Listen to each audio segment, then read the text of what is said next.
Right. Well, comrades, you're all very welcome to this meeting of the Workers' International Network. The Workers' International Network is an organization of socialist activists across many countries in the world, and we have regular discussions on relevant topics. Tonight's meeting is about Zionism behind the myths, and we're fortunate to have as our speaker David Rosenberg of the Jewish Socialist Group. Now, the meeting is taking place at a time of immense dangers, not just in the Middle East and Israel, but across Europe and the world at large. We're witnessing a war in which 27,000 people have died, 60,000 or thereabouts are injured, and several thousand are dead under the rubble of Gaza. The International Court of Justice has been discussing whether the issue of genocide is relevant to this particular campaign by the IDF against Gaza. And they say, the International Criminal Court, that there is a case to answer. That's the case that was brought by South Africa. Now, Zionism, which is what David is going to speak about, is a very complex and it's issue, and it's important to examine it in all its facets. The issue was also contested when Zionism was first introduced as a perspective. It was contested because a lot of Jews, particularly across the European countries, were engaged in socialist activity. And many of the great leaders of the socialist movement were themselves Jews. The Bund, which was a socialist organization of Jewish comrades, was very much involved with the Russian Bolshevik Party. And Lenin refers to them a lot in his work. What is to be done? I should mention in Dublin in 1919, 1920, there was a strike by Jewish tailors, which came to be known at the time as the Tailor Soviet in Dublin, using the illustration from the Russian Revolution.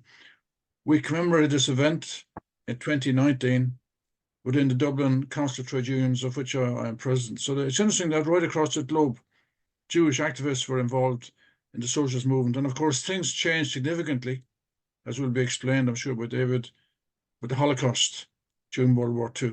A major, major change in the consciousness of activists and Jews across the globe.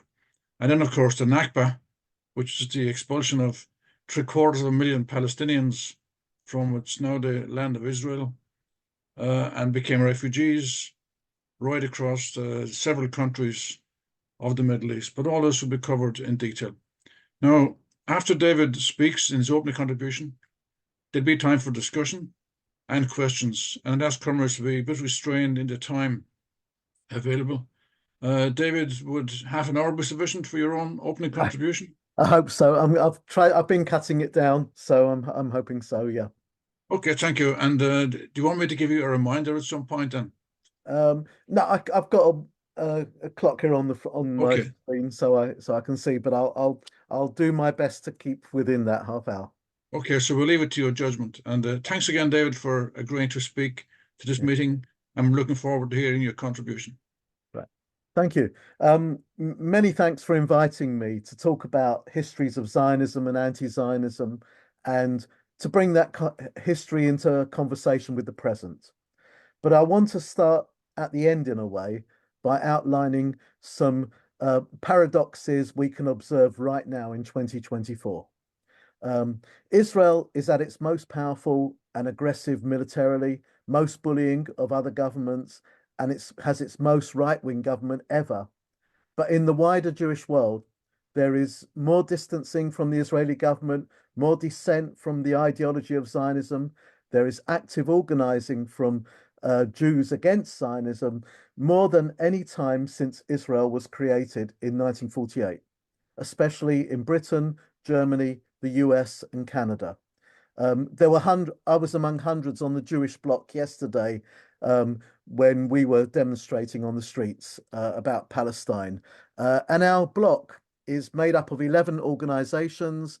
It's cross-generational, and you've got similar things in America, particularly an organization called Jewish Voice for Peace. Many of those, but here's a paradox, many of those in the Jewish bloc who confidently identify today as opponents of Zionism, myself included, once identified ourselves as Zionists. Ideas are not fixed. An open politics that understands the reasons for people's attachments and is committed to questioning and persuasion can affect change. Despite also official clampdowns on protests within Israel, vicious policing against protesters there, physical intimidation by right-wing militias, overwhelming war propaganda, the protests in Israel are once again growing within Israel's cities. As well as Palestinians in Israeli prisons, there are also young Israeli conscientious objectors who won't join an army of occupation. Right-wing Jewish establishment bodies in Britain denounce any comparison of Israel with apartheid South Africa as anti-Semitic. But Israel's human rights bodies increasingly describe Israel and the occupied territories as one system of Jewish supremacy that meets the definition of apartheid. And Palestinians have, of course, said this for much longer. Are Jewish leaders here really saying that those Israeli human rights activists are anti-Semitic? The long-standing Palestinian chant, "From the river to the sea, Palestine will be free," is described by the misnamed British Campaign Against Anti-Semitism as a genocidal anti-Semitic slogan. And yet, B'Tselem, Israel's respected human rights organization founded in the early 1980s, calls for democracy and equality from the river to the sea. The latest Israeli opinion polls show strong support for the war, but also show that the majority of Israelis do not believe that Israel can or will achieve its war goals. And there's lots of dissatisfaction with Netanyahu. One of those stated war goals was to bring back hostages, and yet the family of hostages have protested outside Netanyahu's office, saying they don't want a war of retribution, and they want him to exchange the prisoners for the hostages. Britain's chief rabbi, Ephraim Mervis, frequently condemns all anti-Zionists as anti-Semites. Yet Rabbi Adler, who was Britain's chief rabbi in 1897 when the first Zionist Congress took place, describes Zionism as an egregious error. Britain's chief rabbi from 1966 to 91, Rabbi Jacobowitz, was politically close to Maggie Thatcher, but he was an outspoken critic of continued Israeli occupation. He called for relinquishing occupied territories in exchange for peace. Our mainstream press treats the current chief rabbi as a wise, politically neutral person. He's not. Part of his rabbinical training was in the occupied territories, in a seminary in the occupied territories. He still raises funds for that seminary today. He strongly supports the settlers movement. And the night before Theresa May took office as Conservative Prime Minister, she and her husband had dinner at Rabbi and Mrs. Mervis's. And Mervis himself also is only chief rabbi of one branch of Judaism. It's the largest Orthodox branch, but he doesn't represent Reform Jews, liberal Jews, progressive Jews, nor Hasidic Jews, the ultra-Orthodox, nor does he represent in any way secular Jews, who are a very large number of Jews. Some ultra-Orthodox Jews support Israel strongly and its settler movement, but most ultra-Orthodox Jews are indifferent to Zionism. They're more interested in people following the rules of Judaism than having concern for Jewish state nationalism. On the demonstrations in London, you sometimes see an extreme sect of Hasidic Jews in traditional clothes holding Palestinian flags and placards with very explicit anti-Zionist slogans. Don't get too excited, though. Palestine is their only foray into progressive politics. That particular sect, Neturei Karta, also think the Holocaust happened not because of fascism, but because Jews strayed from Judaism. They have embraced right-wing anti-Semitic movements that are also anti-Zionist, like Jobbik in Hungary. Some years ago, they joined a conference of Holocaust deniers in Iran. And while we're talking about religious-based movements, another paradox, the creation of Hamas owed much to thinly hidden Israeli encouragement and funding. In the 1980s, Sheikh Yassin, born close to Jerusalem in a village ethnically cleansed by Zionist military in 1948, was the recipient of Israeli support. When the secular PLO was making significant gains, Israel quietly nurtured Hamas as a religious political force to divide the Palestinian movement and reframe the conflict as Muslims v Jews. That movement has ultimately become Israel's Frankenstein monster that turned on them. Hamas became an elected government in Gaza. Many ordinary Gazans see it foremost as a resistance organization, fighters for freedom, but its leadership remains firmly attached to reactionary Islamist politics, alongside mainstream Palestinian demands for statehood, release of prisoners, equality. It runs Gaza in a manner that suppresses opposition and cares little for women's equality and freedom. The south of Israel, which Hamas could reach an attack on October the 7th, is largely populated by poorer and marginalized elements of the Israeli working class, whose families were often migrants and refugees from Arab countries. But they are also a group that gets politically recruited to far-right politics. Today, we think of Israel's international support principally from the US, but the US was actually quite lukewarm about Israel until the early 1960s. It was concerned about its relationship with the oil-producing Arab states. In the late 1940s, early 50s, the USSR was more openly supportive of Israel. But paradoxically, at home, anti-Semitic repression reached an ugly pinnacle in 1952 with the imprisonment and execution of many leading Yiddish cultural figures. The last of these couple of paradoxes I'll mention. Political Zionism was created in 1897 in a plush concert hall in Basel, Switzerland, by a secular Hungarian Jew, Theodor Herzl, living and working in Vienna. But Zionism remained a minority opinion in Jewish life globally until the Holocaust. 1897 was also the year that Jewish workers in the Tsarist Russian Empire formed the Bund, an internationalist socialist workers' organization that was firmly anti-Zionist. Finally, on paradoxes, the fundamental Zionist argument for a Jewish state was that it would end anti-Semitism. Yet it attributes every criticism of Israeli policy, every questioning of Zionism, as examples of growing anti-Semitism in the world, the very thing it was supposed to eradicate. All of these paradoxes should warn us against making simplistic analyses, but a deeper awareness of them should help us strategize more clearly about what might be effective ways to campaign for change.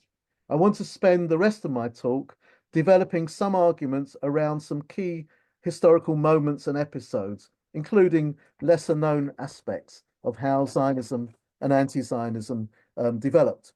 And I'm going to start with a little detour to Poland, where in 2013, a wonderful museum called Polin opened in the heart of what was, in the early 1940s, the Warsaw Ghetto. And that museum showcases 1,000 years of Jewish life and interaction with Poland's non-Jews, periods of terror and hardship, also golden ages, in which in a country that was home in the 1930s to Europe's largest Jewish community, 3.3 million Jews, who were more than 10% of the entire Polish population. And in many cities at that time, in the 30s, including Warsaw, Jews constituted more than a third of the population. The USSR at the time had about 2.5 million Jews. Of those 3.3 million Polish Jews, 3 million were murdered by the Nazis. Only one part in the museum focuses on the 6 years of annihilation. Essentially, it's about 1,000 years of life and at key times of political struggle. One room there has this compelling multimedia display that marks the late 19th century when most Polish Jews lived under Tsarist rule and suffered discrimination and physical terror, but new radical ideas emerged promising liberation and self-determination. The Zionist idea of self-determination in Palestine was only one among several put forward, territorial and non-territorial. Um, Herzl believed, he hoped that the large Jewish communities of Eastern Europe would be persuaded en masse to take the Zionist path. But Zionism was challenged from day one by Jews who advanced alternative ways to build equal lives as a minority where they were, whether centered on religious identity, secular cultural autonomy, or integration strategies, some of which overlapped with struggles for socialism or multicultural liberal democracy.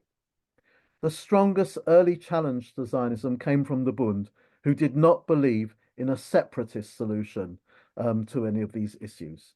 Bundist values were diametrically opposed to Zionism, optimism versus pessimism, internationalism versus nationalism, integration versus isolation and evacuation. The Bund accused Zionists of worshipping the same nationalist values as regimes that oppressed Jews and other minorities. They also accused them of diverting Jews from class struggle, and it was class struggle that the Bund saw as the only way to end anti-Semitism and other racial oppression. The Bund looked for solidarity in the emerging workers' movement and revolutionary movement as the way forward. Herzl went off looking for imperial sponsors. You will know of the Balfour Declaration of 1917, but that wasn't Herzl's first imperial post of call. In 1903, Herzl turns up in Russia and he wants to find one of the leaders of the Bund because he knows that the Bund is the leading anti-Zionist force. He finds a Jewish revolutionary and asks him, he says, "Do I have the honor of speaking to the leader of the Bund?" The person he spoke to was called Chaim Zhitlowski, who says, "No, I'm not in the Bund. I'm a member of the Socialist Revolutionary Party." He was one of the SRs. But he said to Herzl, he knows the Bund very well. And then Herzl tries to convince him of this idea that Herzl had, where the Russian government, would make a kind of charter for Palestine and support the charter for Palestine. But the deal was that the Jews had to give up their revolutionary struggles for 15 years. And Herzl said, if at the end of those 15 years, the Russian charter for Palestine has not come to anything, you'll be free to carry on. It's not such a great deal. The Zhitlowski, he says in Yiddish, es ist mir geworden finster vor die Augen. It means it grew dark before my eyes. You know, and he thought this was a hopeless thing. He says we are not Zionists. We do not believe that Zionism is able to resolve our problem. To transfer the Jewish people from Russia to Palestine is in our eyes a utopia, and for the sake of utopia, we will not renounce the path of revolutionary struggle against the Russian government, which will also lead to the freedom of the Jewish people. Zionists did win some support among ordinary Jews in both Eastern and Western Europe, but more among the wealthier classes. There's a story passed down through Bundist circles that illustrates this from the early 20th century in the Russian Empire, where Jewish workers largely worked for Jewish employers. Nearly all the Jews were forced to live in the western lands of Imperial Russia, called the Pale of Settlement. And in this story, an employer is facing a strike over pay demands from his workers. And he comes out onto the balcony of his factory to address the workers below. And he told them he can't meet their wage demands. If they carry on with them, he will jump off the balcony to his death. The workers respond, "Jump, you Zionist bastard. Wir wollen schicken die Beine in Palästina. We will send your bones to Palestine." And that was an illustration of that class struggle. The Zionist movement had their major success with Lord Balfour in Britain. Many Jews in Britain still celebrate Balfour as this friend of the Jews. He wasn't. 12 years before the Balfour Declaration, he oversaw Britain's first modern peacetime immigration law, known as the Aliens Act, specifically designed to reduce the flow of East European Jewish migrants and refugees into Britain. The campaign for that was led by a populist anti-immigrant, anti-Semitic street organization in East London called the British Brothers League. The foot soldiers of that were working class, poor and unemployed, but the people in control were Balfour's fellow conservatives, including Major William Evans Gordon, the Conservative MP for one of the East London seats. Balfour and Evans Gordon were both close associates of a Russian-born Zionist ideologue, an academic scientist called Chaim Weizmann, who later became the first president of the State of Israel. But Balfour and the British state, for them, it was first and foremost about Britain's imperial interests. Balfour was typical of a layer of the upper class in Britain who were anti-Semites by temperament, but drawn to Christian Zionism, happy for Jews to be sent to Palestine, not much less keen on them living as next-door neighbours. He was part of a social set drawn to conspiracy theories about Jews and the Russian Revolution, and Churchill and the leading figures in the Tory press were also part of that. In 1920, Churchill wrote an article where he claimed that internationalist Jews were engaged in a worldwide conspiracy for the overthrow of civilization. This movement amongst the Jews is not new, from the days of Spartacus Weishaupt to those of Karl Marx down to Trotsky, Bela Kun, Rosa Luxemburg, and Emma Goldman. It has been the mainspring of every subversive movement, and now this band of extraordinary personalities has gripped the Russian people by the hair of their heads, become undisputed masters of that enormous empire. There is no need to exaggerate the part played in the creation of Bolshevism by these international atheistical Jews. It is a great one. It probably outweighs all others. With the notable exception of Lenin, the majority of its leading figures are Jews. The principal inspiration and driving power comes from Jewish leaders. But in that piece of writing, he also heaps praise on nationalist Jews. Weizmann urged these politicians to support nationalist Jews against the internationalist Jews. Meanwhile, the Times ran anti-communist editorials with one called The Jewish Peril. On 8th of May 1920, it wrote about this book, The Protocols of the Learned Elders of Zion, which was a forgery to try and show a Jewish minutes of an alleged Jewish conspiracy to take over the world. And the Times editorial said, are they a forgery? If so, when came the uncanny note of prophecy, prophecy in part fulfilled? This was the Times, 1920.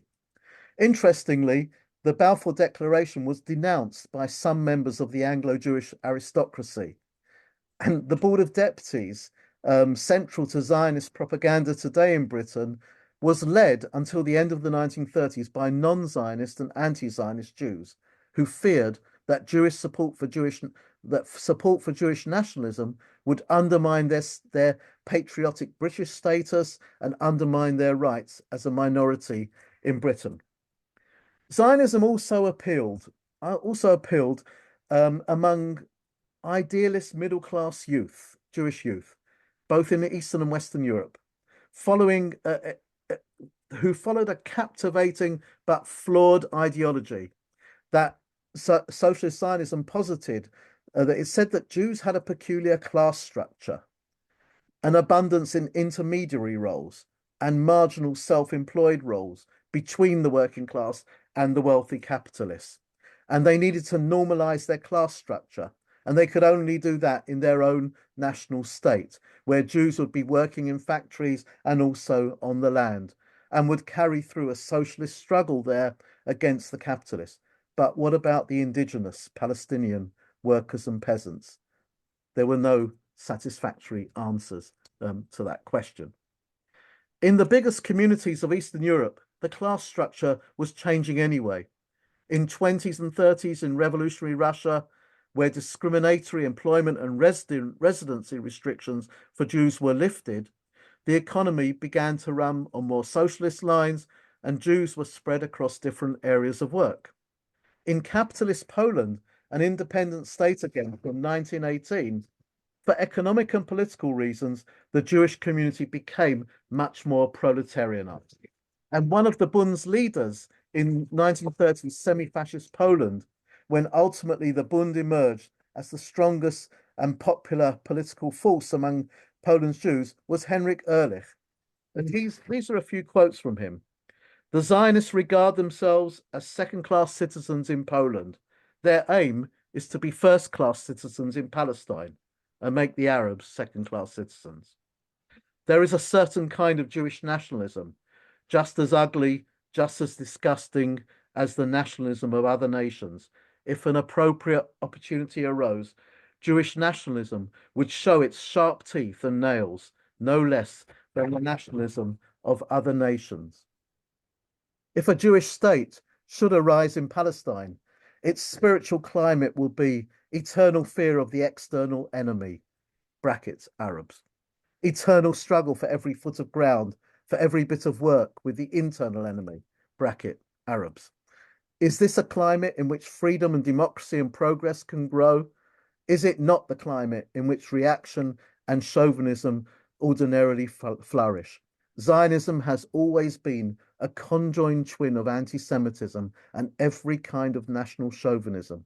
Zionism has always regarded the law of force of nationalist reaction as the normal law of history.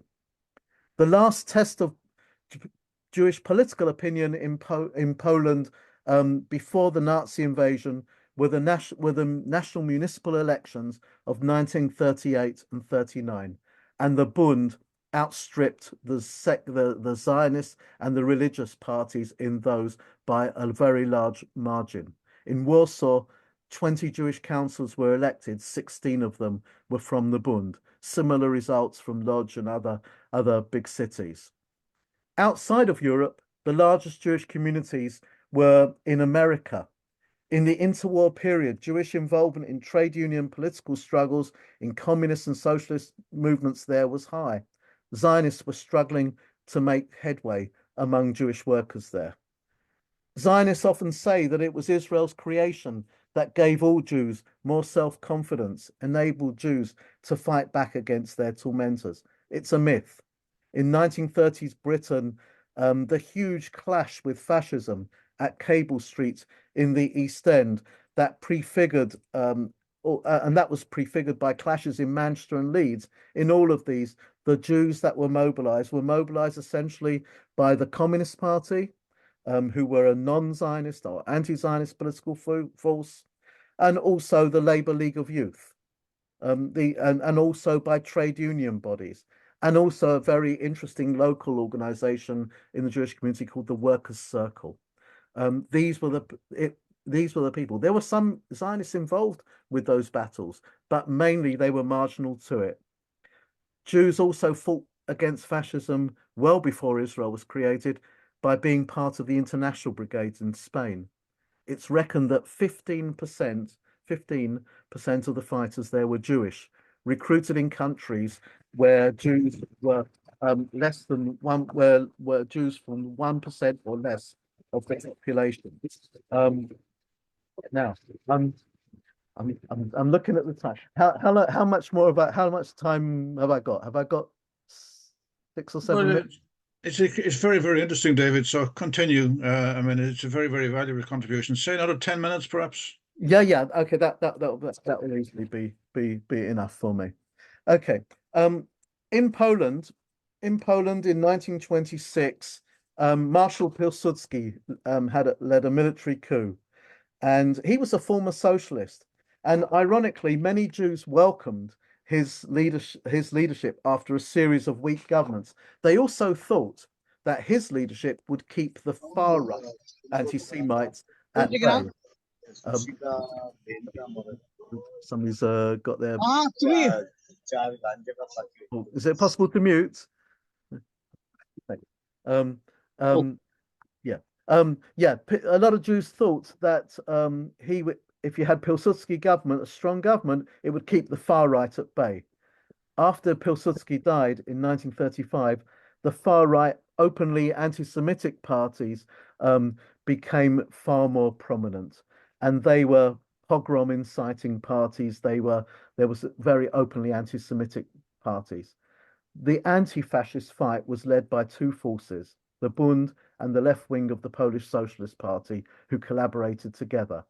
The Zionist groups were absent from this fight, except for one small faction in the 30s called Left Polition. In general, the Zionists were busy concentrating on a future preparing for a future in Palestine. But even more conspicuous by absence was the Polish Communist Party, who about 40% of their members were Jewish, but they were so busy in internecine political warfare with the Bund over trade unions, and the trade unions were the more dominant part of the left movement. And the Communist Party were not above doing physical attack on the Bundists in this period when the anti-Semites were running rampant. Many commentators recognize the significance of the surge in popularity of the Bund in the late 30s as being to do with their fight against anti-Semitism, ideologically and physically. But this had wider sources. The Bund created a world of institutions in Poland: schools, libraries, sports groups, drama groups, discussion circles. It had lots of media outlets, including a daily newspaper. And it also put forward a very sophisticated argument for multiculturalism, an anti-nationalist state, full equality, dignity, and respect for minorities. And left groups trying to recruit the Jews outside of the Bund merely offered the mainstream left arguments with an added call to assimilate. But identity was important. I was going to give you an Isaac Deutscher quote there, but I won't. I'll leave that. Maybe it will come up in discussion in some way. But to illustrate that. But the last words I'll say on Poland. My favorite display in the Polin Museum I mentioned is a room that depicts the movements among Jews in the 30s, and it says in the Bund section, "Bund builds, Zionism destroys." In the ghetto, this especially the largest one, the Warsaw Ghetto, those warring political factions, Bundists, communists, and Zionists, are thrown together. And though there was still a lot of political mistrust, a fighting unity was established, culminating in the incredible Warsaw Ghetto uprising that lasted nearly a month. And there were more other short-lived uprisings inspired by that. The overall commander of the Warsaw Ghetto uprising was Mordechai Anielewicz, a left-wing Zionist. Second in command was Marek Edelman, a Bundist who survived and died in Poland in 2009. Before we leave this period, I want to touch on a controversial issue, an area that has caused a lot of controversy: the response of Jews in Nazi Germany and the claims of Nazi Zionist collaboration.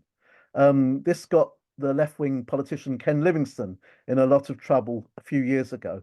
Unfortunately, Livingstone drew his material from a very second-rate, hyperbolic source, Lenny Brenner's book, Zionism in the Age of Dictators, which uses testimony that fits his theory, but ignores countervailing testimonies. There have been much more sophisticated studies that show there were Jews who sought to make deals with Nazis. Zionists were prominent among them, but other Zionists denounced them for doing so. There were Jews who tried to save themselves and those close to them by various dealings. But the fault line on that wasn't Zionist, anti-Zionist. Class was also a factor. There was a deal known as the Haavara Agreement in August 33, 7 months after the Nazis came to power, by which some 60,000 Jews were permitted to relocate to Palestine with a small proportion of their assets and this happened over a number of years. But at the height of the war, as Axis powers expanded towards the Middle East, they were defeated at El Alamein. There's no reason to believe that had the Nazis reached Palestine, they would have spared those Jews who who were benefited from the Ha'avara agreement. In the wake of the Holocaust, there was enormous political sympathy for Zionist political demands in the West, strengthened much more among Jewish communities in Britain and America by the period 1945 to 48, when hundreds of thousands of Holocaust survivors in displaced persons camps were unwanted in the West. And many in those DP camps looked towards Palestine as a place of refuge. And Jewish minorities, unable to help those refugees, became very emotionally drawn towards Zionism and didn't question what Israel's creation would mean for the people already living in Palestine, about to undergo ethnic cleansing. The Bund was decimated in the Holocaust, during which its members played a key role in ghetto resistance. Its post-war remnants were scattered in different countries, but even though they were politically marginalized, they were still doing what they could. Here's a statement from Bundists in New York in 1947 about the partition of Palestine. The peaceful coexistence of Jews and Arabs must be brought about by the renunciation of the Zionist goal of an independent Jewish state on the part of the Jewish community, and by the Arabs' recognition of the democratic principle that a country belongs to its entire population. Palestine should thus be regarded as belonging both to Arabs and the Jews. Palestine should become an independent state. Its freedom and equal rights of its communities should be internationally guaranteed. And what we know of what happened is that one refugee problem was solved through a war of ethnic cleansing that created another huge injustice and refugee problem. Last comments I want to make, which are about after post-war. Especially from the 1960s onwards, Zionism became a dominant ideology in Jewish life in Britain. This coincided with a relative improvement in the material lives of many Jews, who became more suburbanized and middle class. In Jewish educational institutions, synagogues and Sunday schools, summer camps, pro-Zionism and Hebrew culture became the norm in the 1950s and 60s. The Jerusalem program, adopted in 1968, sought to turn a generalized sympathy towards Israel into among Jews, diaspora Jews, into an imperative. It promoted a political stance, asserting the centrality of Israel in Jewish life, and its bond to the historic homeland, the land of Israel. And the first Jerusalem program had mainly, in the early 50s, spoke mainly of ingathering the exiles, but this was going much, much further, the centrality of Israel in Jewish life. In the Zionist project in Palestine set about the erasure of Palestinian history through building on and renaming Palestinian villages, ethnically cleansed in the wars of 48 and beyond. And more widely, the Zionist project began to downgrade and ideologically erase long-standing Jewish diaspora cultures and languages and powerful Jewish alternatives to Zionism. I think I'll stop there. I have got more, but hopefully I can. But I just want, we know quite a lot about what has happened since.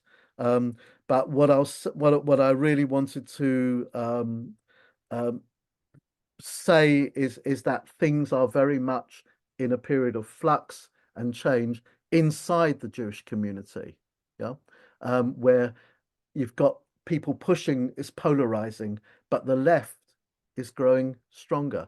The right is very loud, but a lot of Jews are kind of in the middle of that, who are feeling very unhappy, confused. They know what Israel is doing is absolutely wrong, but they, between that and coming out on a demonstration about it is quite a big step, though we've seen a lot of people start to take that step. Yeah, but I'll I'll leave it there and hopefully be able to add a few points in response to questions and discussion. Thank you, David.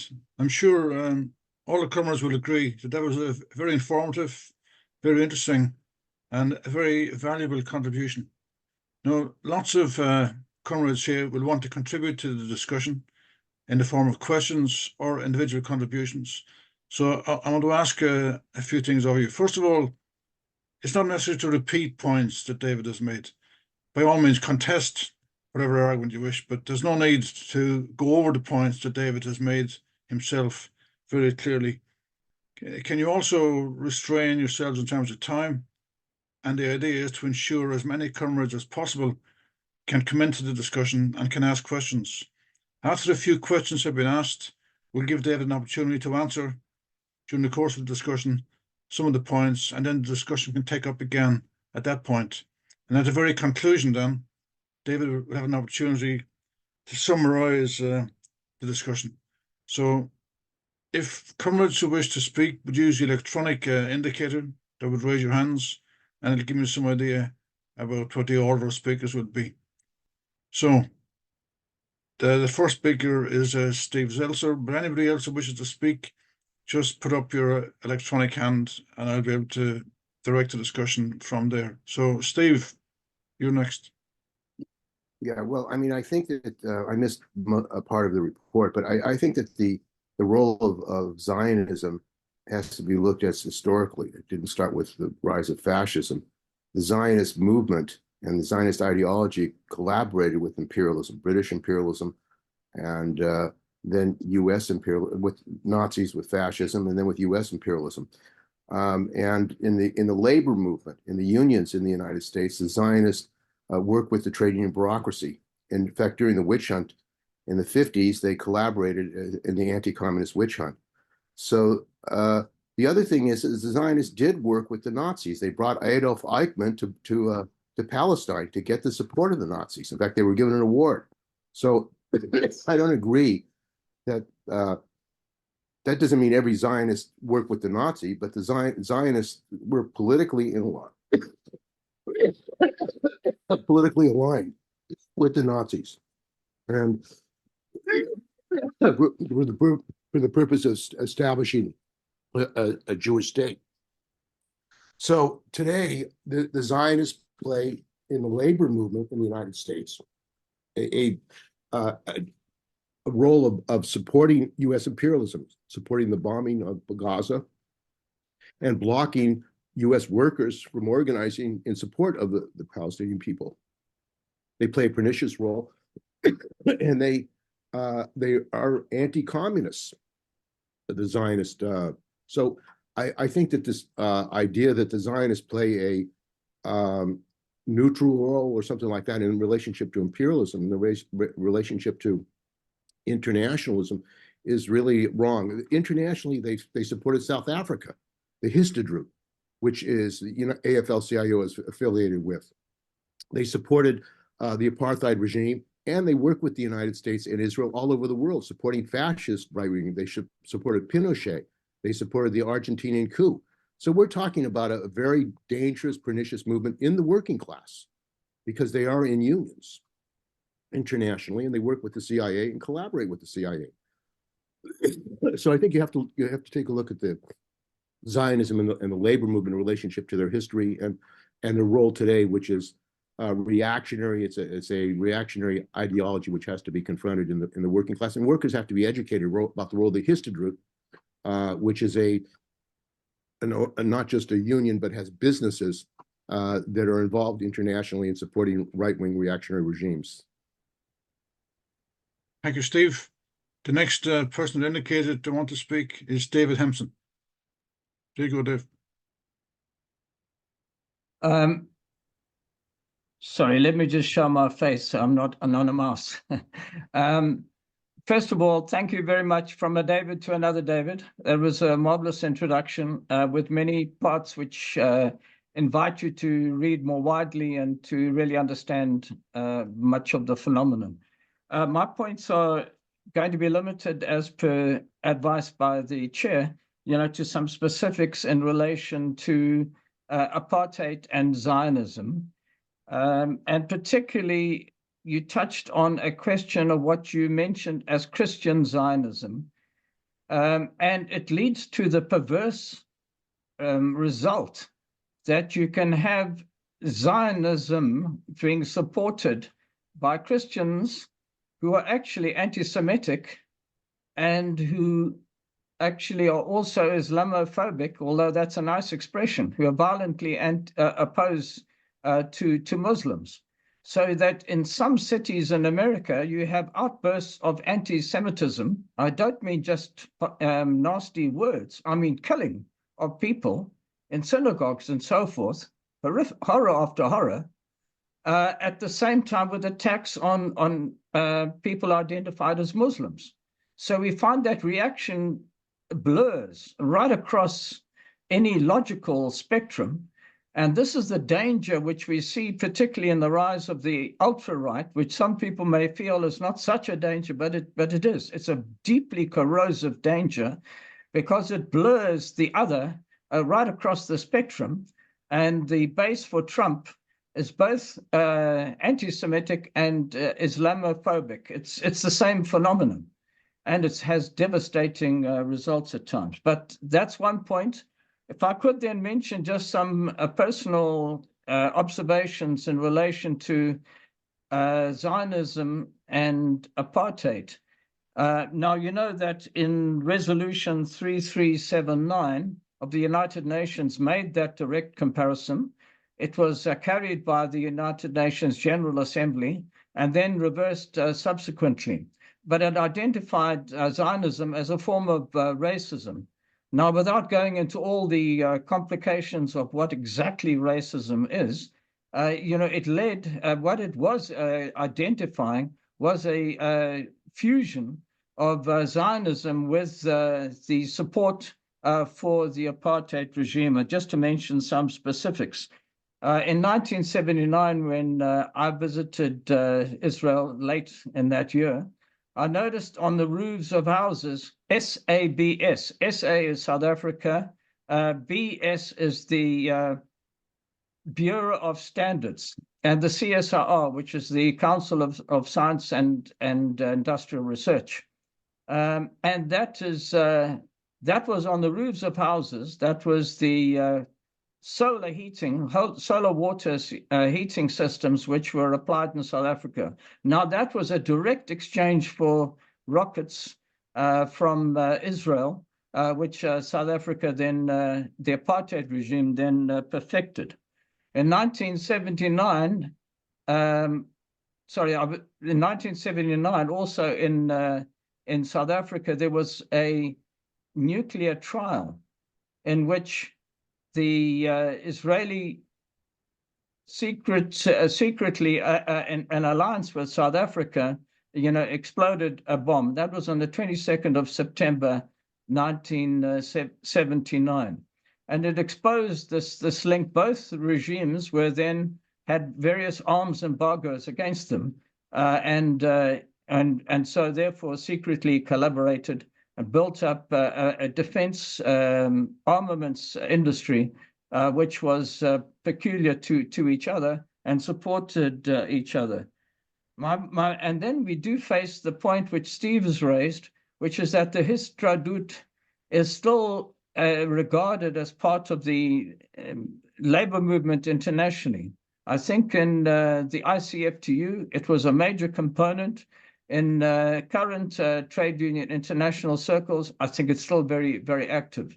Now, I know that sometimes we see that Histadrut over time has amended itself and allowed Arab workers and so forth, Palestinian workers, to have membership.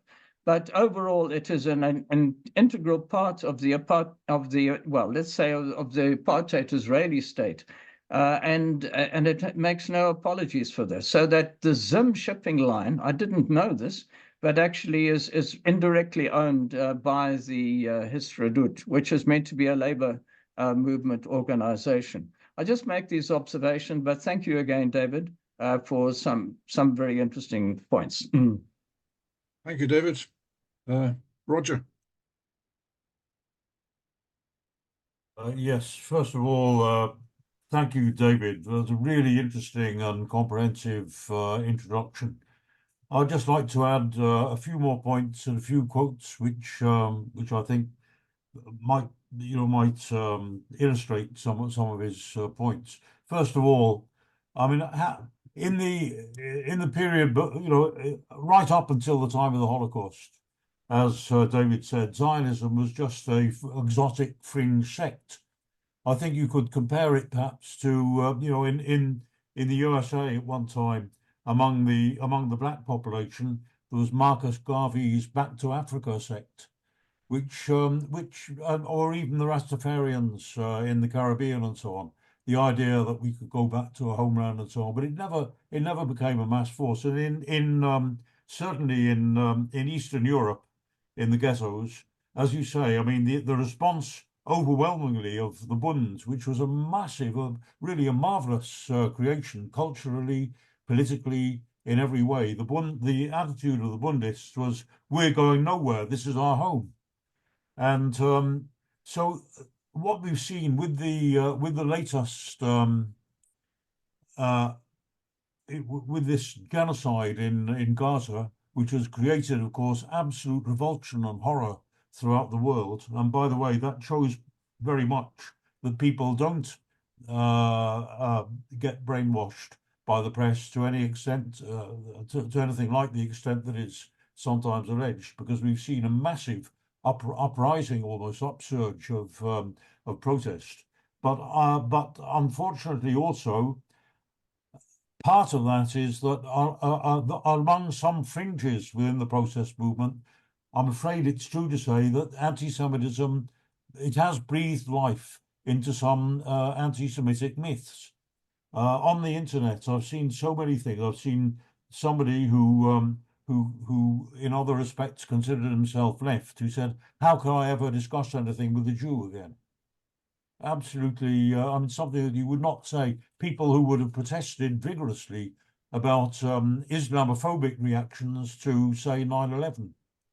I've seen people, somebody who said, now I understand why the German working class was not worried about the Holocaust, as if somehow the Holocaust was justified by what was done 2 or 3 generations later by Israeli fascists.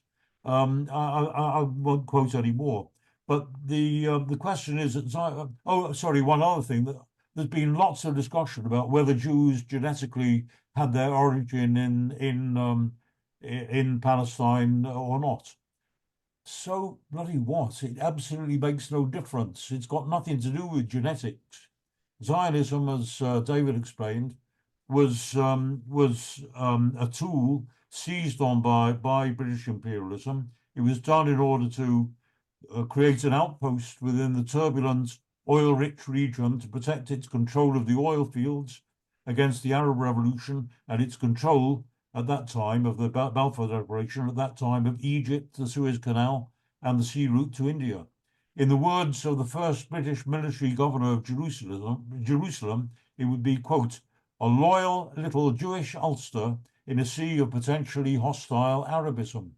So very, very explicitly, it was a question of divide and rule and manipulating and exploiting the hardships of persecuted Jews in order to serve its own interests. Everywhere in the world, by the way, I mean, there's so many communal conflicts which are the direct creation of British imperialism, whether you take India, Ireland, Sri Lanka, Cyprus, etc., etc., etc. So I'd like to quote one thing. There was somebody read the book by Herzl, who was the founder of Zionism, as David said, who said, and this is what he said when he read the book. "The book interested me very much.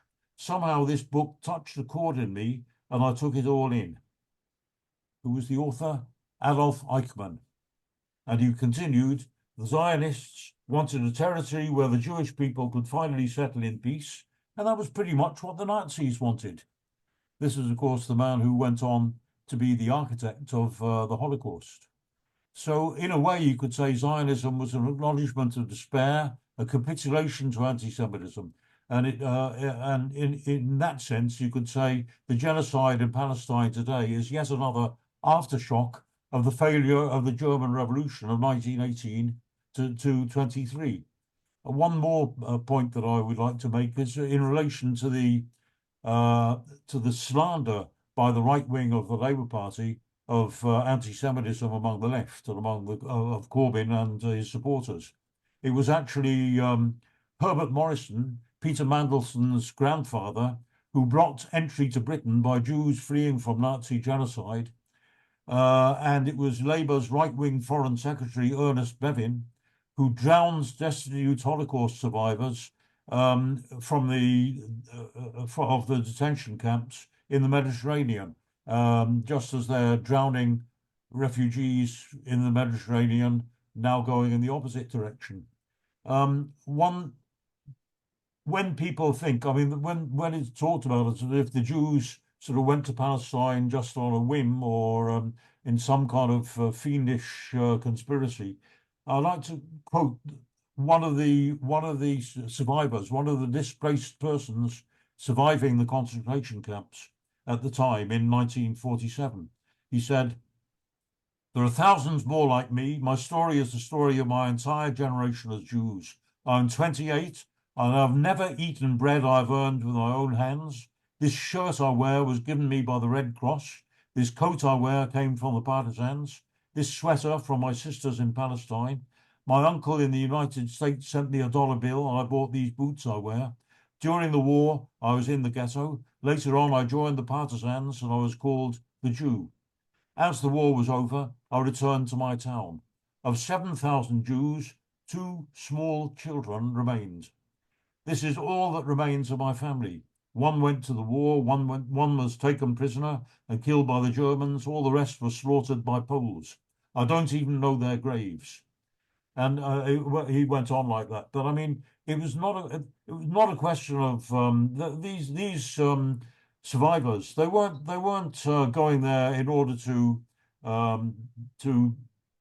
terrorize to terrorize the Palestinians or to grab their land or anything. They were going because they needed somewhere to live. And one of the reasons why Britain supported the creation of Israel was because they didn't want them to come to Britain. All these thousands of Holocaust survivors who were languishing in the displaced persons camps at the time. What I'd just like to finish by saying is, I mean, it's not a unique thing. I've seen somebody again on the internet said the genocide in Gaza is, and this was a direct quote, the worst atrocity in human history, which I think is overlooking quite a few other atrocities in human history. But the fact is that there are parallels to what happened. It's what is happening in Palestine today is can be compared to what happened in the USA, in Canada, in South America, in South Africa, in Australia, in New Zealand. It's a settler population which is waging war on an indigenous population, and it's horrific and it's absolutely monstrous. But it's not unique. It's not something special. It's something for which there are many precedents. So I'd just like to finish by saying one more thing. What is the solution? I would say neither. I mean, we don't want to get too much into this, but I don't think either one state or 2 states, which are the 2 options that are being offered at the moment. I don't think either of them actually is quite what the socialists should be arguing for now. I think we have to remember that following the collapse of the Ottoman Empire, British and French imperialists ruthlessly carved up the region by drawing arbitrary lines on the map. That's the so-called Sykes-Picot plan.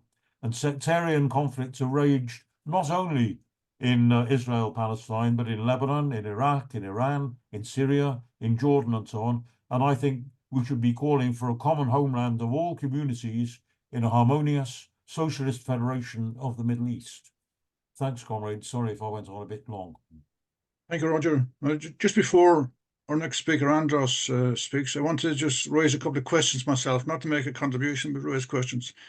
First of all, we have to be optimistic about developments in society at large, but also within Israel. We need to examine Israel as a class society, riven by divisions between capitalists and workers, like any other capitalist country. And as David referred to, poor people, or the poorer section of society, are sent to the borderlands in Gaza or close to Lebanon, and also the settler areas as well. Because of the housing crisis and the cost of housing in Jerusalem and Tel Aviv, people are given facilities and support by the state to live in the settlements, which is land stolen from Arabs. So these divisions exist. It's a very class-divided society, I believe, with a huge difference in standards between rich and poor. We made a visit to Israel and Palestine about 6 or 7 years ago, and we met the B'Tselem group and, for example, the Breaking the Silence group. The B'Tselem group are Jewish people who assist Arabs and Palestinians in their struggle with the Israeli state and highlight breaches in human rights. Breaking the Silence group are ex-Israeli soldiers who have highlighted and exposed in terms of photographs and interviews the stuff that they were made carry out under orders from the IDF. The Breaking the Silence group had an exhibition of photographs in Dublin a couple of years ago, which is very interesting. And just one final point in relation to divisions. I understand that there were united strike action between Jewish and Palestinian dockers in the Haifa region historically. That region of employment has created unity, but also in the construction industry. Jewish and Arab workers have also come together to form newer unions. So it's not just history does, but they formed unions within the construction industry. And it's worth noting also that the wall and the settlements and all these places which are evidence of exploitation by the state were built by Palestinian workers who came into Israel as just day laborers or were given temporary rights to continue there. So the work is being done by Arabs, by Palestinian workers, and there have been instances of unity between them and Jewish workers historically. And of course, there was a huge movement against Netanyahu before the war broke out in Gaza, where the unions called a general strike against the regime. So there are discontents and divisions within Israeli society. And I'm raising these questions just to inquire of comrades, could they in some way illustrate these points or develop the arguments along these lines? Oh, I forgot to mention the issue of Christian Zionism. The rise of evangelical Christians in the US is a big assistance to Trump in his campaign. He draws on that. And there's some apparently biblical references or some reliance on biblical references that when the Jews return to the land of Israel, the end of days, as they call it, is around the corner. And those who wish to be present, which is very much a live issue in the evangelical group, they want to be there when the end of days arrives. So they try to encourage Jews to go back to Israel to speed up the process when their God will destroy the entire world. So whatever about the mythologies of that, Trump is drawing on that kind of evangelical Christian tradition as well. So these are just questions I'm raising. Now, the next speaker was Andros, to be followed by Nigel. Andros.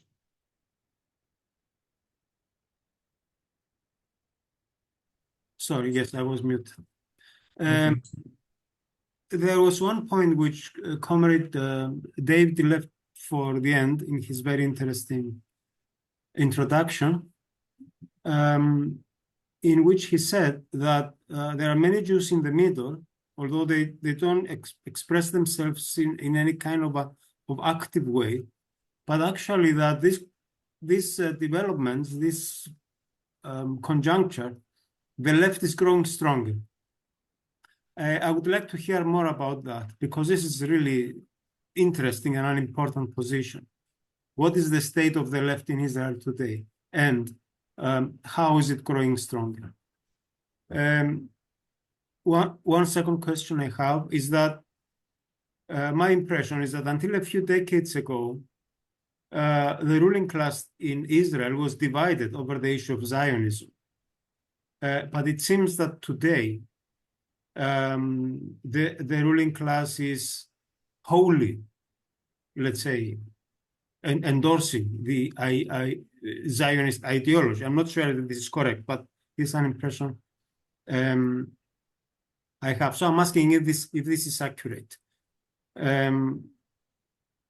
One point I would like to put in this discussion, it was raised by other comrades before, but is that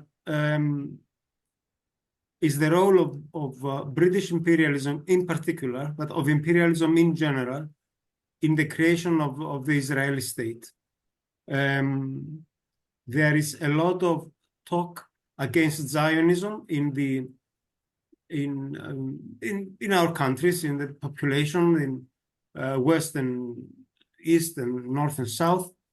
But it seems to be forgotten that the state of Israel was created by British imperialism for specific purposes. And I think this is something we have to bring up again and again and strongly. On the one hand, to get rid of the Jews,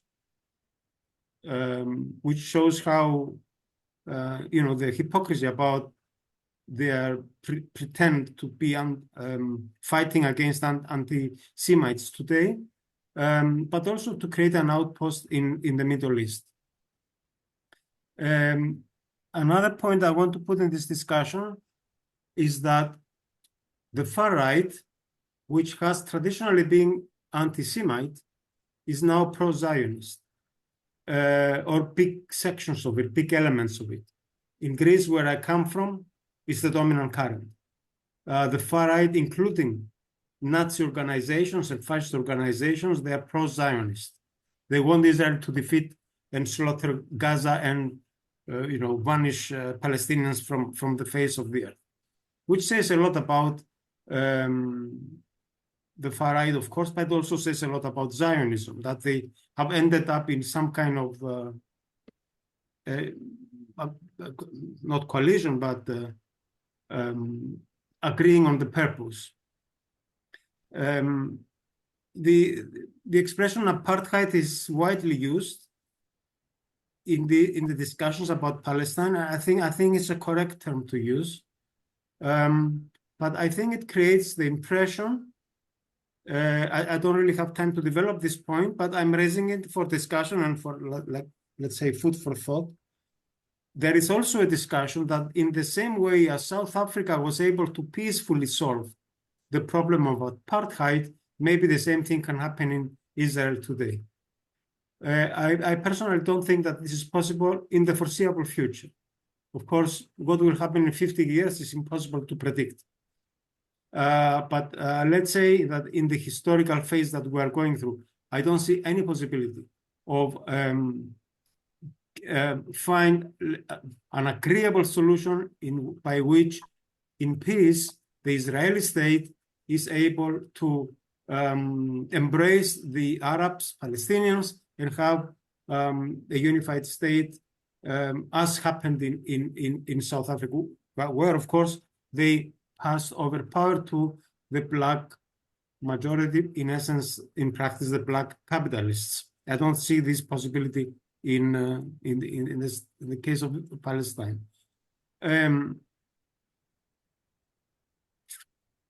The class approach is the only way to solve the problem, but of course it's far away because we don't have a socialist forces, either in Palestine or in Israel, sizable, I mean, or in the rest of the Middle East, Middle Eastern countries. Despite this is the only perspective forward. Then I would like to make some. I'm not sure about my time, Finn, but so if I'm going to just cut me. You don't have a huge amount of time left, Andros, so just be restrained. Okay. But continue. Yeah. We co-organized with a number of other organizations a feminist public meeting in Athens couple of weeks ago, in which many people spoke from different organizations, and 3-4 Palestinians from Palestine, from the West Bank on video, etc., and some Palestinian women present there. Of course, initially it was very emotional, thing, which is understandable. But then our comrade and another person from another feminist collective, they put the class position, but in a very concrete way, giving examples of what has been taking place in the two communities of Palestinian and Jewish Israeli women getting together, of common associations of Jewish and Arab workers, etc. And one of them is a film producer, and she described in very concrete ways how she had visited both sides, the Palestinian occupied territories and Israel, and gave vivid descriptions of the struggle of a minority, of course, of Israeli Jewish people struggling against the regime, etc. And this was very good, but to our surprise, to a certain extent, the Palestinians present reacted in a very hostile manner, saying that this is about defending the Palestinian women. We should have no references to other, meaning Jewish women, Jewish organizations. In other words, they took a very nationalist position against Jews. We can describe it an anti-Semitic position, etc. And this is very dominant in the Arab masses and in sections of the left. And of course, we had to argue against it in a very, very friendly way. But it's a real problem. I'm not sure which comrade was mentioning. I think it was David Hempson, that the idea of creating the state to fight anti-Semitism is ending up strengthening anti-Semitism in various sections of the population internationally. I have very strong doubts, to finish, about using the slogan "Free Palestine from the river to the sea," although David, in his introduction, kind of defended it, because it is interpreted today as wanting to destroy the state of Israel. And I think that this is something that we have to fight against, because there are sections of the left that make it very specific. They say, destroy the state of Israel, all the Jews, throw the Jews into the sea. We need to take very clear a position against this kind of ideas, which are very dangerous, precisely because they undermine any possibility of a class approach, a class unification of the struggle of Jewish Israeli workers and Palestinian workers. Sorry if I took long, comrades. Thank you, Andros. Very interesting points there. Now, the next four speakers who've indicated in this order are Nigel, Julia, Kieran, and Dominic. So before these four comrades speak, I was wondering, does David Rosenberg want to make some brief, I see you, Janya, if David Rosenberg wants to make some brief comments at this stage, because you would have time to summarize at the end of the meeting. So if you want to speak now, David, that's fine. And then you'll be followed by the four speakers I've indicated. And it's seen also now that Jan has indicated he wants to speak. So David. I'll just pick up, I'll just comment on a few points for now. Because it's all been very interesting. The far right and how it relates to these issues, because I don't think it's right to say, although that significant sections, particularly in Western Europe, but not just in Western Europe, of the far right have now become very fanatical pro-Israel supporters alongside their traditional anti-Semitism. It's not quite right if you take a more global view on it, particularly in Eastern Europe, Central Europe, in Poland and Hungary. You've got far right groups who are both anti-Semitic and anti-Zionist, because they regard a right-wing anti-Zionism. They regard any Jewish collective activity as some kind of conspiracy and dangerous. So you have got, and also it was interesting what Andros was saying about Greece, because also I hear from other people in Greece that some of the Greek far right are more the old school far right who are opposed to both Jews and Zionism for the reasons I just said. It caused a rupture actually in Britain actually in 2001 when you had 9/11 happen. John Tyndall, who was the old school leader of the far right, he kind of sympathized and supported 9/11 because it was an attack on the evil empire, as he calls it, America, which he says is controlled by the Jews. Other people in the far right just latched onto 9/11 as the perfect opportunity to really ratchet up Islamophobia. And there was a kind of bit of open warfare within the far right in Britain going on over that. Just a mention also about Argentina was mentioned, very interesting case. In the late 1970s, early 80s, when you had the junta in Argentina, a semi-fascist regime, there were thousands and thousands of people who were, quotes, disappeared by that regime. More than 10% of them were Jews, who made up 1% of the population. And yet Israel was supplying the arms to that regime that were being used against the Jews. So as for Israel claiming it can solve any anti-Semitism, in that case, it was actually helping the anti-Semites. The stuff about possible collaboration and co-protesting among Israelis and Palestinians is really interesting. And there are some good examples from right now where that kind of thing happens.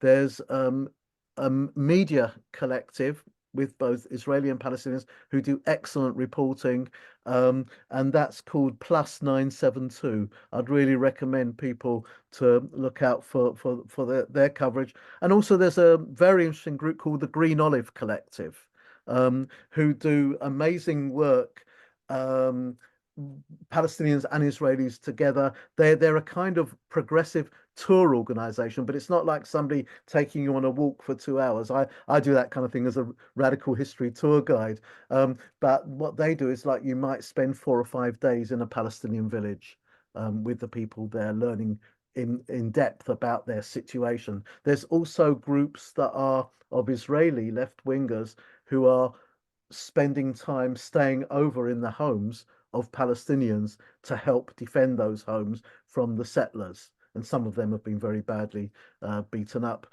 by the settlers. There was one other point I was going to mention. No, I'll leave it at that for the moment. But here's some more contributions and hopefully come in again at the end. Yeah, thanks, David. Now I have 5 comrades have indicated they want to speak. Now we don't have a huge amount of time to enable 5 speakers to speak. So I'm asking comrades to be very restrained in the time they use up, because we must also allow David time to sum up the general discussion towards the end. So Nigel, followed by Julia. Yeah, thanks, Finbar. And thank you for the talk. Just like if you come back again, David, just could you talk a little bit class and the Holocaust? You did mention it, but I just wondered, how significant that was, because as I understood it, there were Jews able to buy their way out of the situation, but obviously working class Jews couldn't, and I think that was quite an important feature of it. Just coming to the current situation, I think was standing on protests and vigils around the Palestine currently. It's quite interesting. We have, because I'm from Halifax, which is in the north of England, and there's a fairly big Asian community in the town, and the Asian community has been very active in the vigils. And it's my first real opportunity to be talking with that community, because I'm fairly new to the town, so getting to know them. I've not been here very long myself. And one of the responses I had right at the very start was, well, we want to kick the Jews out of Palestine. To which I said, where will they go? And the person who said it went, oh, I've not thought about that. So we're talking about a fairly basic level of kind of understanding of the issues, emotional, not thought through. I won't comment any more on what the origin of those ideas might have been, but the person I was talking to was very happy to discuss it. It wasn't that we couldn't discuss it. I mean, she wasn't Palestinian. Her origins were from East Africa. So that raises a point about simplicity in the discussion, and I would agree with Andros that my impression is, and it is only an impression, David and comrades, it is only an impression, that people on the right support Israel, and other people generally support the Palestinians. That's my impression, and that's from abuse that's hurled at us and comments that are made and those kind of things of people coming past. Now, this could be very far from the truth, so it's quite subjective, but that's my impression. A big concern is Starmer's, in my opinion, Islamophobic position on this. Keir Starmer, the leader of the Labour Party, if you listen to his LBC interview, he was actually Islamophobic. He was talking about the absolute right of Israel to do what the hell it wanted. And then at the end, he had the right as long as it's within international law. But it was appalling. And if you look at the statutes of the Labour Party, they're very clear on anti-Semitism, but they're not very clear on other forms of racism at all. So, you know, that shows, if you like, a really concerning the union fudging. They're not clear. And the reason I'm talking about these issues is because there's a bigger issue for me, because when the left gets confused about where it stands, I'm not describing the Labour Party as left, obviously, but when the left gets confused about where it stands, it seems to be put in a position that's put also by the right, we do have a real problem, because we have a problem of a slide into reaction. And I'll use one example of where that's been really clear in the United Kingdom, because the left took quite an unfortunate position on the trans issue recently, within the last couple of years. And the perception around the trans issue has gone, in my opinion, catastrophically from objectivity around the issue, clarity around the issue, and also towards polarization on the issue, and a deterioration in people's openness to difference. Let's put it that way, which is really concerning, because that's happened really fast. And it's happened because the left has had, in my opinion, a really poor and confused position around this. And the debates have become really toxic is a word I don't like, but I'll use it. Toxic. And it's led to a now I think that can happen around in terms of racism, and I think it can happen around Islamophobia and anti-Semitism as well. If the left is confused and divided, that leaves an opportunity for the right, and it becomes a bit of a feeding frenzy. So the situation got in the UK, when previously the trade unions done excellent work around anti-racism, and including the Labour Party.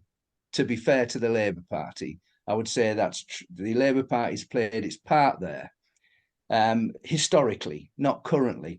But the Labour Party now has slid away from those positions towards patriotism, nationalism, jingoism, and the rest of it. This is worrying territory in a country where we have, looking at the evidence, made good progress on these issues over the last 40 years around racism, you know, attitudes to difference and attitudes to race. I can't go into that any deeper, but there's loads of evidence to support that. So these are concerning times. So that's the kind of broadening out of the just thought I'd put that in because that's something I'm concerned about here. Thank you. Thank you, Nigel. Now we're running out of time, so I'll take the four comrades who have indicated and ask them to be fairly short. So that's Julia, followed by Kieran, followed by Jan, followed by Dominic, and then we have to leave time for David to summarize. So please be restrained in your contributions. So, Julia. Thank you very much. Yeah, I will be brief, and partly because David has picked up one of the points that I was going to come in on, which was about the Israeli left, which actually is very, very beleaguered at the moment, and the state is being extremely draconian in its actions against not just people defending Palestinians, but one person said to us, he's more worried about what he puts on Facebook than actually his physical activism because of the way the state is policing anybody who's remotely dissident from what the government's doing. And in fact, immediately after this meeting, I'm going to go to a webinar organised by Green Olive Tours, the group that David mentioned, who have got a speaker from Combatants for Peace. That is people who have been soldiers and have served in the occupied territories and have come to the conclusion that that is not right, and they're not only refusing to do it, but they're speaking out about it, which is a very, very powerful thing to do in a country where conscription is actually the bedrock of your future life. And if you don't serve in the army, that has implications not just for the time that it happens, but really for the rest of your life, your employability, your relationships, and everything. But I wanted to pick up a question that I thought Andros was asking, but I'm not sure if he was, which is about the left amongst Jews. And I think what's really, really interesting at the moment is that in Jewish diaspora communities, which have always been diverse and have always been conflicted along many lines, along class lines, along political lines around Zionism and anti-Zionism, and a whole number of other issues.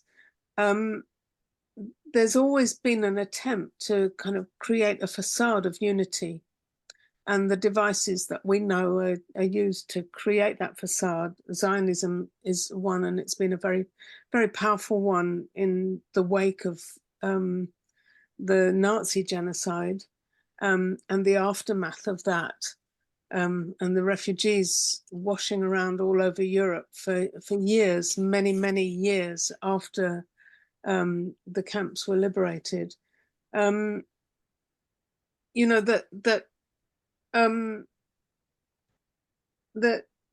conflicts in the community have now been very much exposed, and Jewish people in the diaspora are being forced at the moment to make a moral choice and a political choice, and depending on their own political background, what underpins that choice. But when you see on your television screens every day what we're seeing, even people who have been kind of dogged supporters of Israel for all kinds of reasons that I think are actually not that easy to make assumptions about, some of them, quite unexpectedly to me, have jumped far to the right and are saying the most unthinkable things about what's happening in Gaza. But a lot of people are actually coming on the demonstrations with us as Jews, and having a Jewish bloc is giving them the confidence to know that there are other people supporting them, that they're not a lone voice. Because again, the implications of making that decision within your family are quite big for a lot of people. I'm beyond the age where I have to a worry about what my parents or my cousins or whoever might think. And I've been through all that all my life.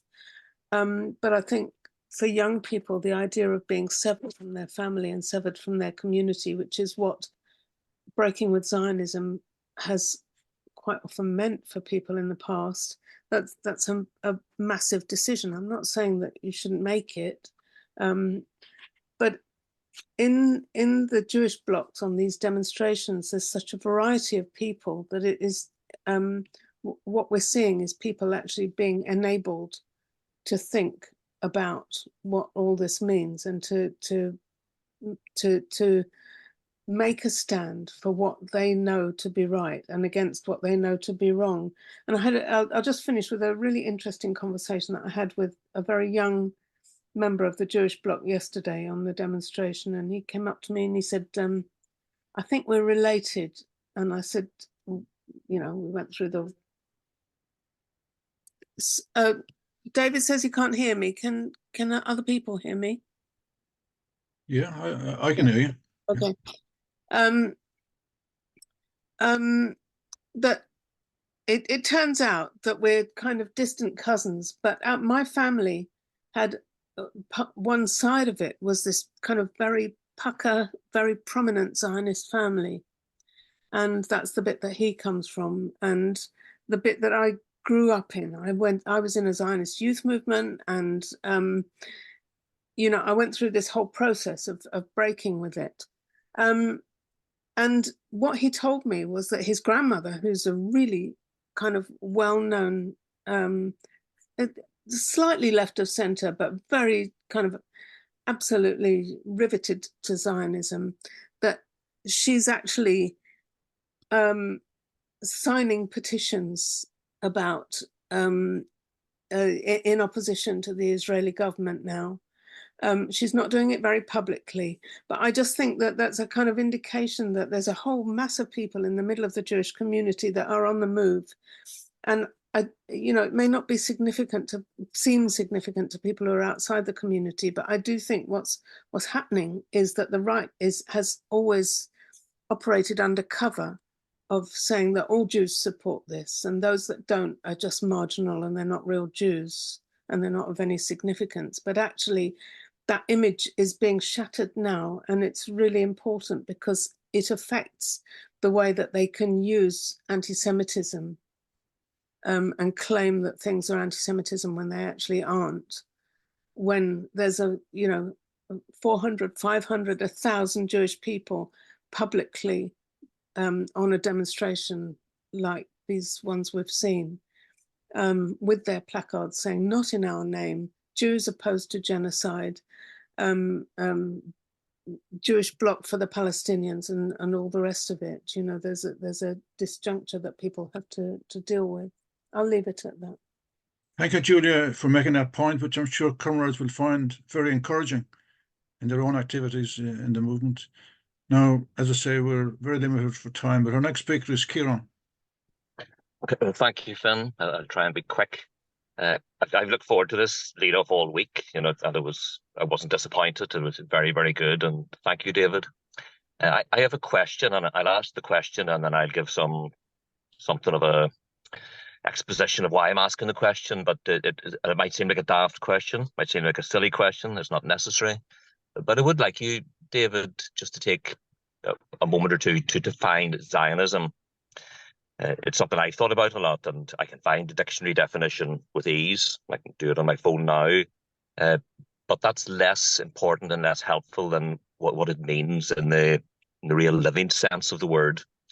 And I know many people on the left, for them, Zionism does equate with racism. It equates with, you know, currently genocide. It equates with many things that are negative, which implies that it's a wholly negative and invalid ideology, which has you know, it's got no basis to exist in that sense. And on the right, of course, Zionism is equated with support for the right of the Israeli state to exist. And I think the truth is not quite either of those two things. And I think it is important in a discussion like this to start with definitions and then to think it through. And everything you said, David, is very interesting and helpful. but I was thinking at every point, what are the implications for today? What are the programmatic implications of everything you said? Obviously, you had a certain task today, so you couldn't see all of that through to a conclusion. But my comments are about here, is about Ulster, about Northern Ireland, which has already been referenced by Roger, and the quote that he used. And I always drive on a Sunday during the course of this meeting, 100 miles across Northern Ireland, and I pass through towns and villages. And each town and village, there'll be flags flying from the lampposts, and some towns it'll be the Union Jack, the British flag, and side by side with that, the flag of Israel, the Star of David. In other towns and villages, it'll be the Irish tricolour, the flag of the Irish Republic, and flying alongside that, the Palestinian flag. And the same towns and villages, I could predict exactly what flags would fly, and it could have been predicted 400 years ago in 1624 because of the settlement program, the colonial program of British imperialism, English imperialism as it was then in Ireland. So there is much that can be said about Ireland, as there can be said about Israel and Palestine, that is meaningful and accurate and helpful, but it only takes us so far. So, for example, on the question of Zionism, if I just speak for a moment about unionism, Ulster unionism, now most people on this call and everywhere probably equate Ulster unionism with, it's a reactionary ideology. It's a negative, needs to be swept away, pro-imperialist. And there's truth in all of that. Ulster unionism meant, for example, from 1921 to 1972, a one-party state in Northern Ireland. Housing was denied to Catholics, jobs were denied, votes were gerrymandered in order to ensure that a Catholic vote was worth less than a Protestant vote. It might have been called an apartheid state that originated in a colonial project. All of that is true. And there were people who called themselves unionists throughout the last 50 years who went out to deliberately slaughter Catholics because they were Catholics in order to terrorize the population. You might argue with genocidal intent that would never reach a certain pitch as it has in Gaza. But to say all of those things, but not to go further, is insufficient. Because I will go into work tomorrow, and the people I work alongside are from a Protestant background, and most of them would regard themselves as unionists. And by unionists, they mean they have an attachment to the state of Britain. They want to remain part of Britain. Some of them are also trade unionists. So they're unionists and they're trade unionists, and they fight side by side with Catholics with a different national identity. And we all know here about the dual consciousness, how you can believe you have a national identity and a national consciousness alongside class consciousness, and our historic role as Marxists is to emphasize the latter and diminish the former.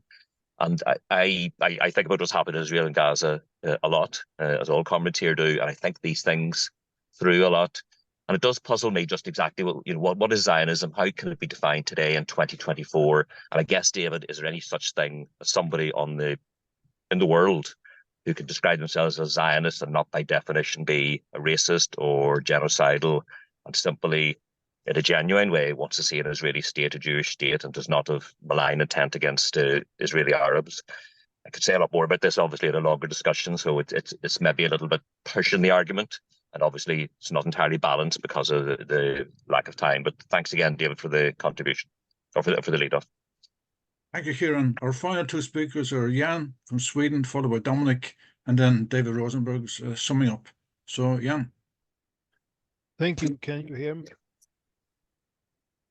Can you hear me? Yes. Thank you.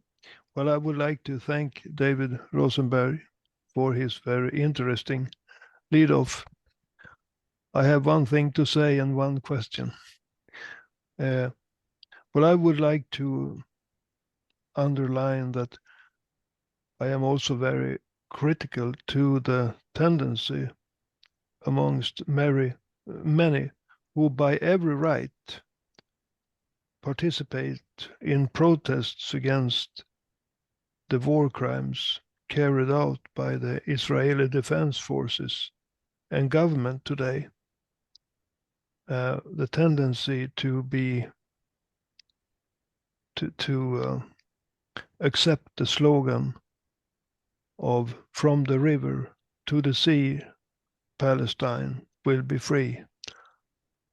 I'm not of the opinion that you should accept that slogan, and because of reasons that others have explained today and also previously. I have a maybe very, or to some degree, very controversial question, and that is about calling Israel for an apartheid regime. Well, when it comes to, I've tried to to do some research about this question, and I would definitely agree that when it comes to the West Bank, the Palestinian Arabs are treated like they were living in an apartheid regime way. I don't doubt that. I would agree with a statement that Palestinian Arabs who lives in the West Bank are treated like apartheid. But I am not sure it would be right to say that Arabs living within the Israeli borders before the war 1967, having Israeli citizenship, are treated in a way that deserves being called like they were living in an apartheid regime. In situations like this, with terrible things going on, and when you are without real power to change it, there is a tendency to punish the forces that you cannot stop by using words that are very hard. And I would like David Rosenberg to comment about this. Thank you, Jan. Now, our final speaker before David's summing up is Dominic, and we're hoping to finish the discussion by 6 o'clock. So, Dominic, or John? John speaking. John, right, John, go ahead. A few points I'd like to make. One, prior to October the 7th, there was huge uproar in Israel at basically saying that Netanyahu should go because of his corrupt approach to Israeli politics. Just on two issues. One, from the river to the sea actually represents, in my opinion, a summary of Zionist imperialism or Zionist aims, and that is for the river to the sea to become a Jewish country. And that's where, if you like, internationally, the whole host of organizations have actually labeled Israel as an apartheid regime, because there are differentiations in the law, etc. But coming post October the 7th, Netanyahu, who was being shown the door by the majority of Israeli people, now is the leader of a war cabinet. And the war cabinets tend very much to be my country right or wrong. We can argue about the issues when the war is over. Netanyahu is steadfastly opposed to the release of the hostages because that would require some form of ceasefire. And definitely, as far as Netanyahu is concerned, he's created a monster, not just in Hamas, because he belittled and ridiculed the PLO and, if you like, promoted Hamas. But what he's done as well, he's created another monster, and that monster is the settlers. Because what has happened in the West Bank is that some 750,000 settlers are there, and they have got that settler mentality, whether they like it or not. They might be the most liberal people going initially, but when it comes to the fact that they have got to decide, are you with us or against us in getting rid of the Palestinians? And I think as far as Netanyahu's concerned, he's putting tremendous pressure on not only the Jews in Israel, but also the Jewish diaspora, because he has created an absolutely monstrous regime. In the West Bank, when they raid Palestinian towns, they not only raid houses and then destroy them, they also rip up the roads. They create, they destroy the infrastructure of water pipes, sewage pipes, etc. In Gaza, they've now bombed nearly every dwelling in the place, so there's little left standing. It's a now huge tent city, and on today's news, they were even bombing the tents. So he's making it my country right or wrong to the Jewish people. And I think the bravery of the Jewish people who stand against him has really got to be admired. And I think there will be texts in, if you like, the social media that will be anti-Semitic. But I think as far as many people on the left are concerned, they will look at the Jews who stand up and say, "Not in my name." And that's the way I'm optimistic about it, because on every Saturday night in Tel Aviv, there are huge demonstrations, mostly to get, the hostages back, but also a growing, although very small at the moment, attitude towards Netanyahu, because he's dragging, if you like, Israel into an absolute morass as, if you like, the leader of a war cabinet. And I'll leave it at that, comrades. Thank you, John. Over to you now, David.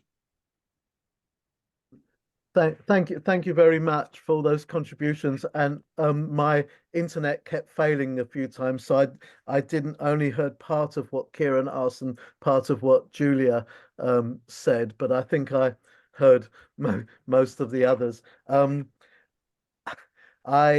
going to mention two concerns I have that haven't, I suppose, particularly come up in these comments, and then I will try and also address some of the comments. One of the things that really worries me at the moment is the impact all of this is having on relations between Jews and other minorities in Britain. Because I think other minorities in Britain who are oppressed and discriminated against in all kinds of ways are having a very instinctive support for the Palestinians, and the marches have been incredibly multicultural, particularly in London. I don't know so much what happens elsewhere, but it's a very significant feature of that.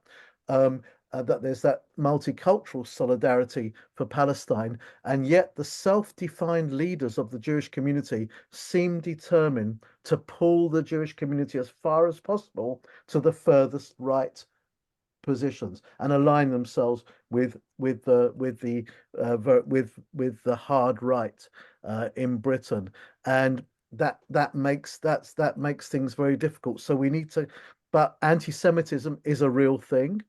And Roger was mentioning it on social media. I could give all kinds of examples. I'll give one for now, but one that really shocked me was somebody who has always published completely left comment on their Twitter feed suddenly was retweeting a comment by Nick Griffin, former leader of the BNP, on the basis that he'd made an anti-Israel comment that was a veiled anti-Semitism comment, basically. And that people can't see through that was really disturbing. The other point, which hasn't come up, but really I think people need to know about, is the situation in Germany. In Germany, there is terrible repression of anyone speaking up for Palestine. It's really hard for anyone, Palestinian, Arab, other minority, and Jews in Germany, because there's a very interesting group called Jüdische Stimme, which is a joint Israeli and Palestinian, Jewish and Palestinian group in Germany, and the German state is banning their demonstrations. They're arresting Jews in Germany again, but for a completely different reason, as in the 30s. Yeah, but for speaking up for Palestine. In general, I'm very pessimistic about the next few months in Palestine and how much more the death count will grow. A few specific points that came up in the discussion. I mean, the very first points that were made by Steve Zeltzer, who I think admittedly didn't hear some of what I had to say. I do disagree quite a lot with his way of putting the whole thing around Zionists and Nazis. There is some real material to deal with, to look at there, but I think you have to keep the power relations between the Nazi state and the Zionist organizations in Germany. And Zionists were a minority in Germany amongst German Jews anyway. But also, as I say, the actions of some Nazis attempting, some Zionists attempting some sort of collaboration was also critiqued by other Zionists. And that, in a way, touches on the issue about class and the Holocaust that was raised. Whether Jews could buy their way out, not very much at all. Really, in the end, the totality of Nazism was so powerful, and the victims of it were across the classes of the Jewish world. And there were what were called Jewish councils appointed by the Nazis that included some of the wealthier, some of the more prominent people in the community, and they were used as an intermediary to pass on the Nazi laws onto the Jewish population, but almost at gunpoint. And some of those managed to do some subversion of that. Others felt if they cooperated, they could at least string things out for a while. But in the end, they were the victims as well. It didn't really help.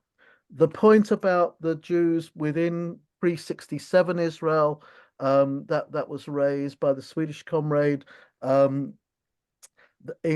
mean, the 2018 nation state law that was passed by Israel.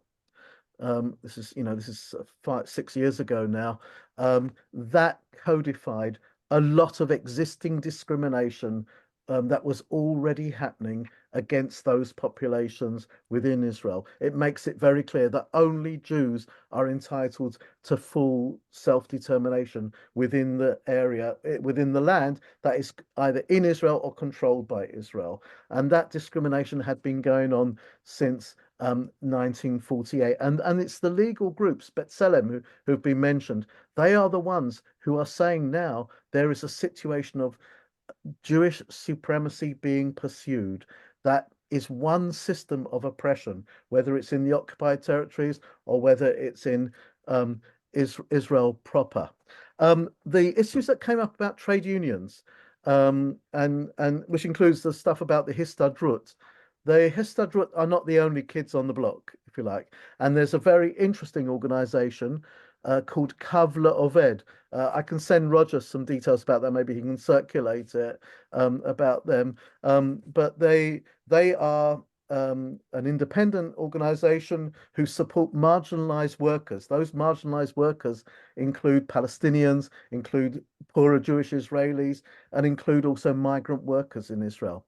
And it's campaigning and fighting to defend their rights. Last few couple of things I want to say. I want to echo what Julia was saying about the growth of the Jewish left and the growth of the Jewish bloc on the demonstrations and in wider activity. What to me is, there's two things in particular that are really encouraging about that. One is the age range. These are people from their 20s to their 80s. And all the steps in between. It's completely cross-generational, and people from, as at the moment, 11 different organizations. But it also, and I was one of the co-founders of the bloc, and we established a principle of unity in action, that we don't have to have uniformity of thought. Yeah, we have a set of things that we do agree on, and we work very well on those together. We don't have these big ideological clashes about things that we may disagree about. We put that to one side of, quite a lot and focus on the main things which we do hold in common. And that feels very healthy. And we're also organizing social events as well. So we're not just meeting each other across Zoom in serious meetings. We're also finding ways to relax and enjoy each other's company. And that, I think that's really important. The issues that Kieran was raising, and I'm sorry I didn't hear all his contribution, but he was also asking about the programmatic things. What are ways forward? What I would particularly point to is finding a way to keep open all links between progressive Israelis and Palestinian groups, and some of those might be more progressive than others, but I think it's really important to keep all those possibilities open. The Israeli state really wants to clamp down on any of that contact. Also, we have to, and one particular group that needs support are the conscientious objectors movement in Israel, the Refusers Solidarity Network. That is a major challenge to the Israeli state when young kids who are supposed to leave school and go straight into the army stand in demonstrations and burn their call-up papers for the army. And that is what happened in the demonstrations against Netanyahu before October the 7th. And I think that movement really, really needs a lot of support. And I think there has been this rise in anti-Semitism, and there's been also a big rise in Islamophobia. We have to be very aware of that and react strongly to that and show as much push the anti-racist and anti-fascist movements to recognize that as being a really, really important thing right now. We have to maintain as much unity as possible against racism and fascism wherever they appear. And now we've had for the first time, we've had very racist Israeli politicians, but we've got self-declared fascists in the Israeli cabinet right now. And that is a really serious matter. And there are people in Israel who are trying to counter that. And the whole question of do they define themselves as Zionist, non-Zionist, anti-Zionist, in some ways it's not the crucial question there. We might think about it as the crucial question more outside, but there it's a matter of who is supporting what the government's doing, who is opposing what the government's doing. Yeah, and finding those different fault lines and making sure we can support people that are engaged in some way in progressive actions. So I'll leave it there. Thank you. Thanks, David. I'm sure the comrades would all agree that David has made a significant contribution to our understanding of the issues that affect Israel and the broader Middle East. So I want to thank him for that, both in terms of his opening contribution and his two summing up points. I want to thank all the comrades who spoke. It's been a very high level of discussion. The comrades who did speak have thought about the issues, have considered the questions in detail, and have brought their understanding to all of us. So we all gain from discussions of this nature because we now go away and think more deeply about the questions that have been raised. So thanks again, David, for your contributions, and thanks to all the comrades who spoke in the discussion. So with that, we'll end the discussion on Zionism, myth, and reality. And Roger, do you want to make some points about our discussion next week? Yes, thanks. Before I do, I'd like to explain to comrades there was a glitch with the chat line, whatever you call it today. For some reason, people couldn't pass messages to other comrades, but only to me as the host. And I assure you that's not a censorship on our part. I think some comrades suspected it might be. We want fullest dialogue or conversation between all of us, and we'll make sure that the settings are adjusted accordingly in future. Next week, we're having a very important and interesting discussion about the growth over the last decade or so of new left parties. We've had Syriza in Greece, Podemos in Spain, Die Linke in Germany, La France Insoumise in France, the Corbyn and Sanders phenomena, and so on. And all of them started with great hope and ended with hopes dashed. And Comrade Andros from Greece will be leading a discussion on that issue. So I hope everybody will come.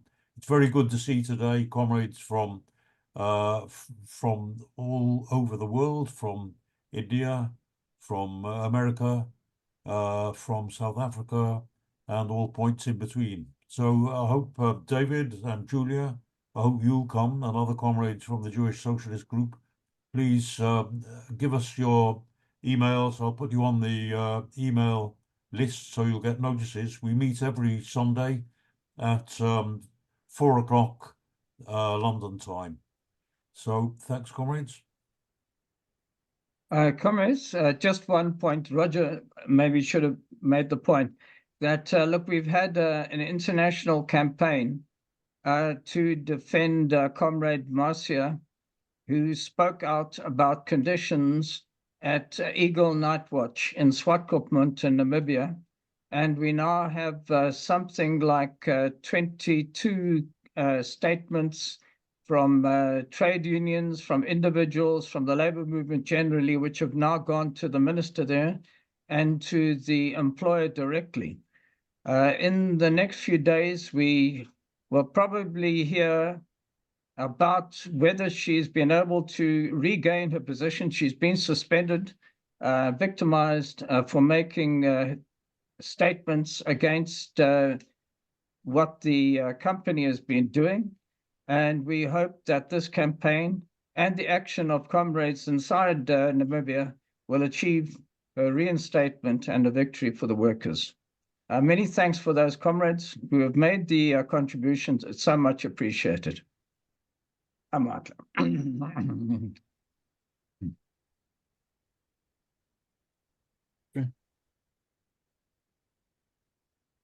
Well, that's it, comrades. So enjoy the evening. Thanks for your attendance.